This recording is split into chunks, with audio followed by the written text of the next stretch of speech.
Thank you for having me here today. And today I'll be sharing a little bit about the Gambling Commission, the agency, as well as the Gambling Act, RCW Chapter 946. Our mission is to protect the public by ensuring that gambling is legal and honest. This comes from our legislative declaration, which is in the Gambling Act. The commission is to keep the criminal element out of gambling and promote the social welfare of the people by limiting the nature and scope of gambling activities through strict regulation and control. Gambling is unique in that the state constitution says that gambling is prohibited unless specifically authorized. We have 5 citizen commissioners appointed by the governor for 6-year terms. Commissioner Alicia Levy is our chair. Our vice chair position is vacant. Bud Sizemore just resigned last week, and so we have an unexpected vacancy. Commissioner Lawson was appointed to the commission in 2021. Commissioner Anders Ibsen appointed in 2023, and Commissioner Michael Charles was just appointed in October of 24. We have 4 ex officios who serve as our liaisons with the legislature. By statute, the ex officios do have a vote along with the commissioners on proposed tribal state gaming compacts. We are a limited authority law enforcement agency. Our jurisdiction includes the crimes that are outlined in the Gambling Act, as well as associated crimes outside of the Gambling Act when worked in connection with the gambling activity. Upon successful completion of the Basic Law Enforcement Academy, our agents are certified law enforcement officers by the Criminal Justice Training Academy. In 2014, we were accredited by the Washington Association of Sheriffs and Police Chiefs, and we have been reaccredited 3 times, most recently in May of 2022. Accreditation is a rigorous process that we devote a great deal of time and effort into, but we feel it is important to hold ourselves accountable to the same standards that other law enforcement agencies have in the state.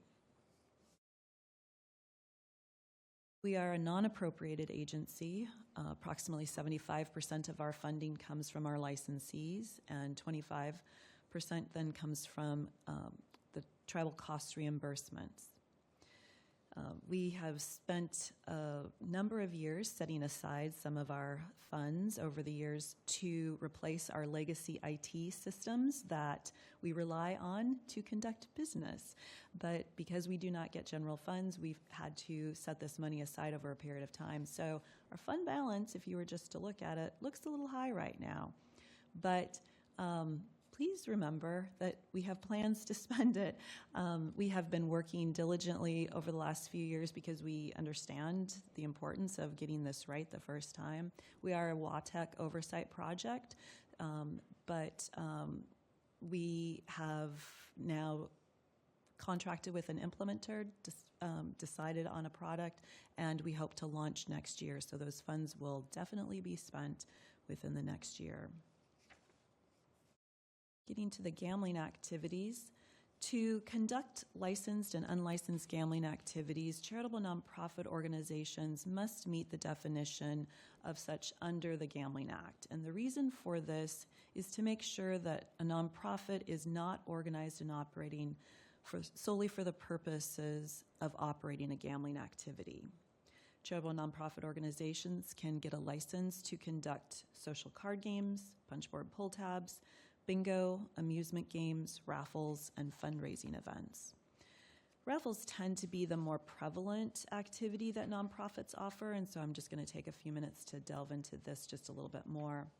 So the statute allows for raffles in which the tickets can be sold for no more than $100. There must be a physical ticket with an individual number on it. The winner is determined by a physical drawing by the nonprofit that's conducting the raffle, and only nonprofits can operate and manage the raffle. These requirements apply to both licensed and unlicensed raffles, and there's 2 instances in which there can be unlicensed raffles operated by nonprofit entities. One is where the raffle tickets are sold to members only, and the gross receipts can be no more than $5,000 for those events through a calendar year. The second option is for a charitable nonprofit to conduct amusement games, bingo, and or raffles, so either combined or alone. In combination, they cannot hold those activities more than twice a year, and the combined gross gambling receipts from those activities can be no more than $5,000 a year. In 2021, the commissioners authorized electronic 50/50 raffles, and that was done by rule. Again, they must follow the same statutory requirements that are listed here, but nonprofits affiliated with major sports leagues can now use electronic point of sale systems to aid in tracking the ticket sales during home games and within the confines of the stadium and during specific times of the activity. The other type of raffle that we have is in the enhanced raffle. In 2013, the legislature authorized enhanced raffles, which are available to nonprofit organizations serving individuals with intellectual disabilities. And just to highlight a few of the differences between with enhanced raffles, the commission has to approve these raffles before they can operate, and the commission can only approve up to 4 per the statute. Ticket prices can go up to $250 a ticket, and the grand prize can be up to $10 million. The nonprofits can use a licensed call center to process ticket sale requests, not on the internet though, no sales on the internet. And nonprofits are authorized to use a licensed consultant to run the enhanced raffle. Established food and beverage businesses can conduct social card games and punchboard pull tabs to stimulate food and beverage businesses. Excuse me, Director. We have a question from Representative Farvar. Thank you, Mr. Vice Chair. I just wanted to understand, did you explain why it's only for organizations that are benefiting individuals with developmental disabilities? That was what was outlined in the statute in 2013 when it went into effect. Interesting. And it's just that population? Just that population. Interesting. Okay, thank you. Thank you. So, the statute for social card games, the statute authorizes nonprofit and commercial card rooms to operate up to 15 tables per licensed establishment. Wager limits for social card games are set by rule. For punchboard pull tabs, the ticket chance price is outlined by statute. And for amusement games, locations in which amusement games can be located are outlined in statute and in rule, with the wager and prize amounts outlined in rule as well. So on this slide, it has a lot of information, but you'll see the licensed activity on the left, and it has the active number of licensees as well as the net receipts from each activity for fiscal year 18 and 2023. And I will point out that net receipts is gross gambling receipts less prizes paid. So as you look at the data here, you'll see a 6% decline in the number of licensed charitable nonprofit organizations and an 18% decline in the number of commercial licensees since 2018. Net receipts, though, increased 25% for charitable nonprofit licensees and 29% for commercial licensees. This may be in part to the punchboard pull tab ticket chance price was increased by the legislature in 2020 from $2 to $5 a ticket. And then by rule, the house bank card room wagers were increased from $300 to $400 in 2023. So those may account for some of those increases. Some of the other entities that we license the manufacturers and distributors of authorized gambling equipment, and we also license over 13 individuals who conduct, operate, and manage an authorized gambling activity as set out by statute, rule, and tribal state compact. So we have 5 operational units that are key in helping us accomplish our mission. The licensing unit is the first point of entry of engagement that we have, first point of engagement we have with nonprofit and commercial organizations as well as individuals seeking to be licensed to conduct or be part of an authorized gambling activity. This unit conducts over 20,000 background investigations or background checks each year, both on new and renewal or applicants, to make sure that they still meet the qualifications for licensure or participation in the gambling activity. We also make sure that the funds used to start or operate the gambling activity are from a legitimate source. The regulatory unit is focused on educating our licensees and the public. We rely heavily on voluntary compliance, and so education is always our first thing that we want to make sure that we're doing, even if we do run across some, potential violations. The unit also responds to complaints, verifies operational compliance, and conducts criminal investigations that occur in the licensed facilities. The enforcement unit addresses illegal, unlicensed gambling and related crimes that occur throughout the state.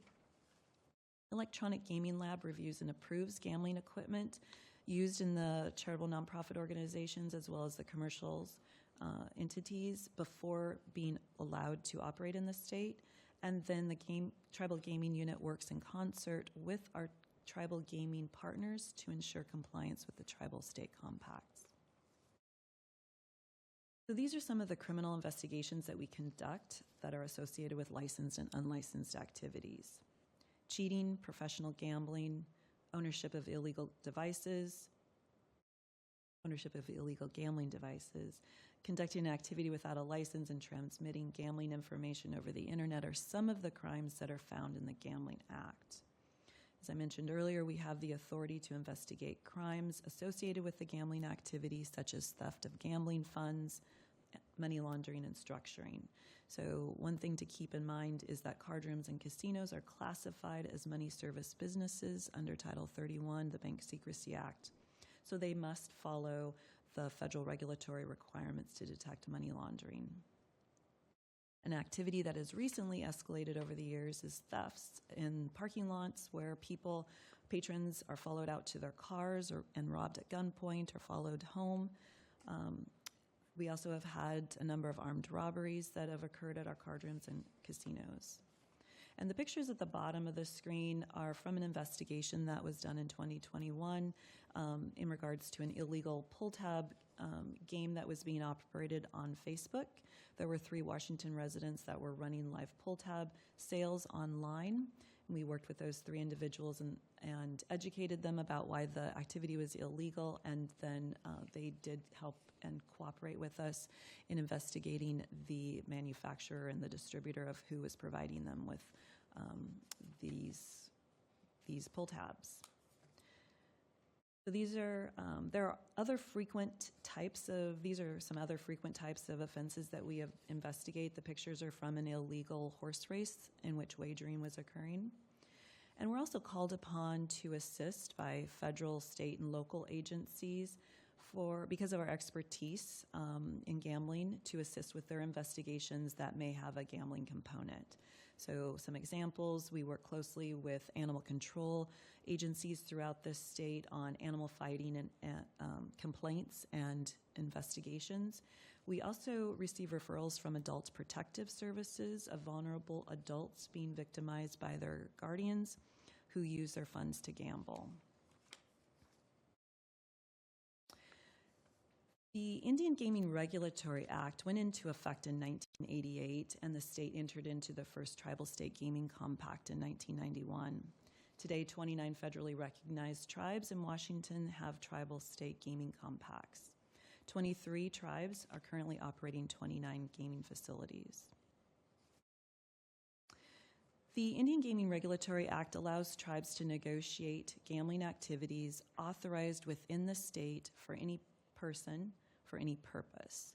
So a few examples as to the activities that have been negotiated.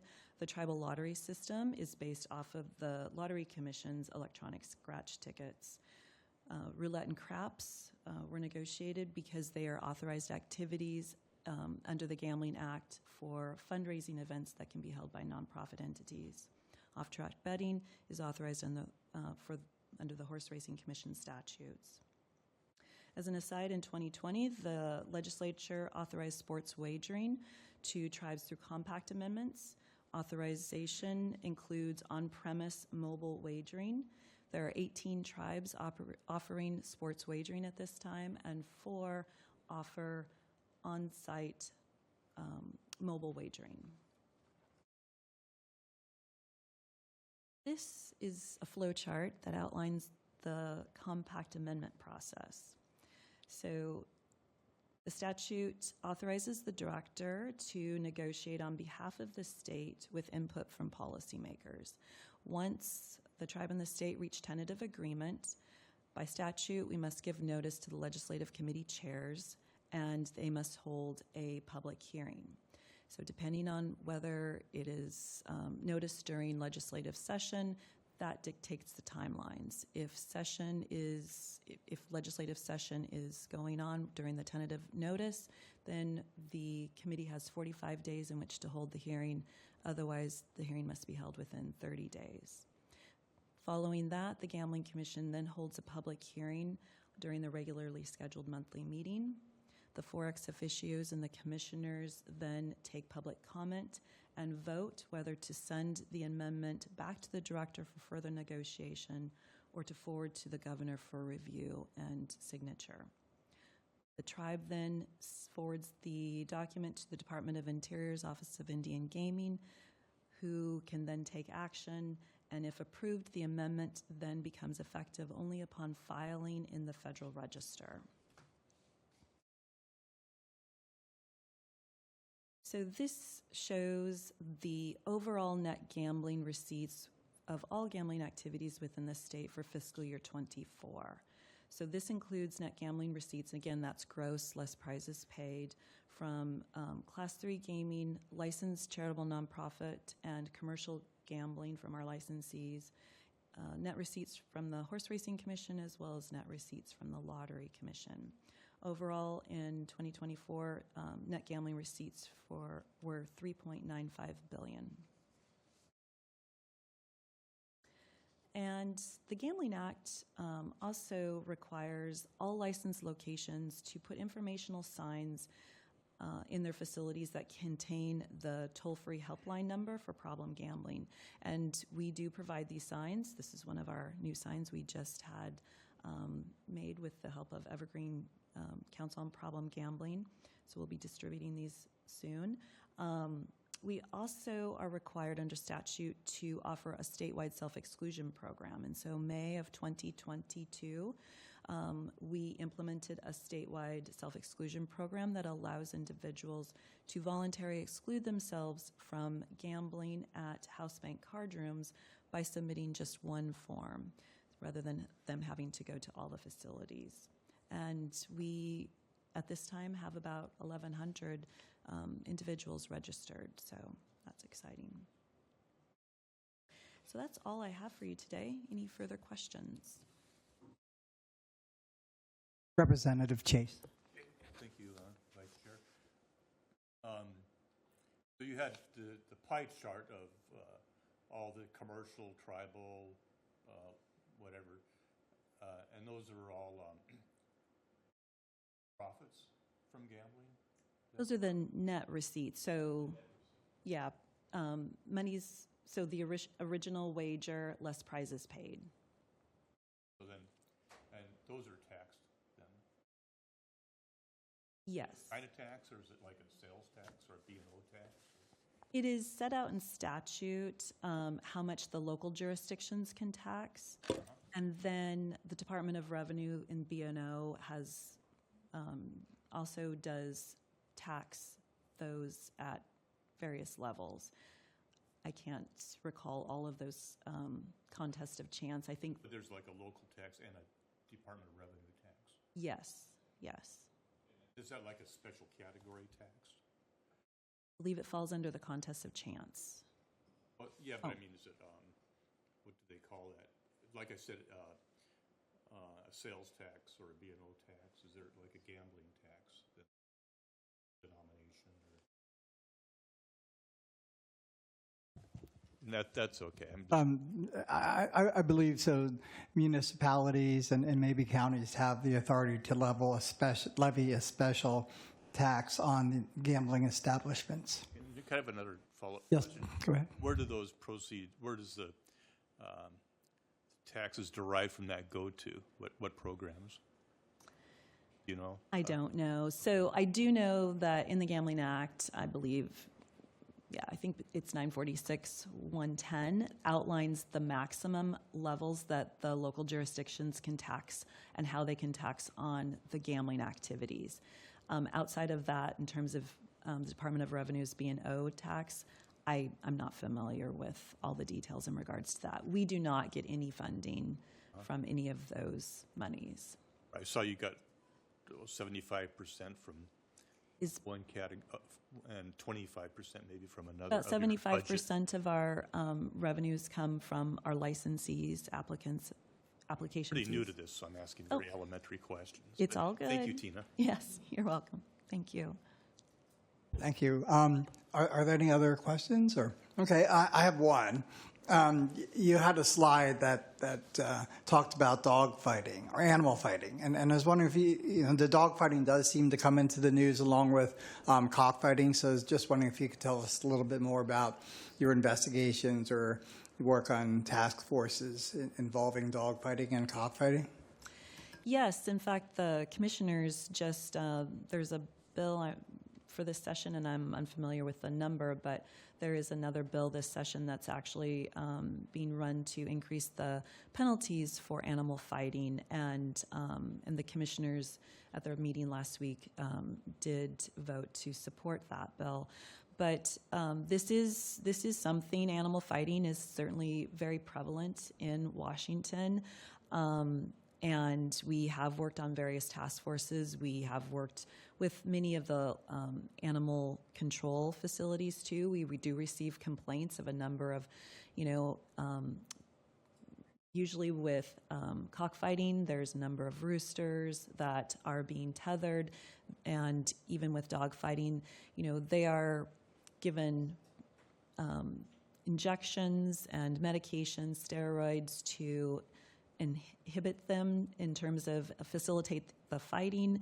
There is certainly wagering that occurs there as well, that usually as well as other illegal activities. So it is something that's pretty prevalent in the state of Washington, and we do work closely with when we do have investigations and we do serve search warrants, et cetera, to try to take care of the animals. All that is taken care of as well with the animal control.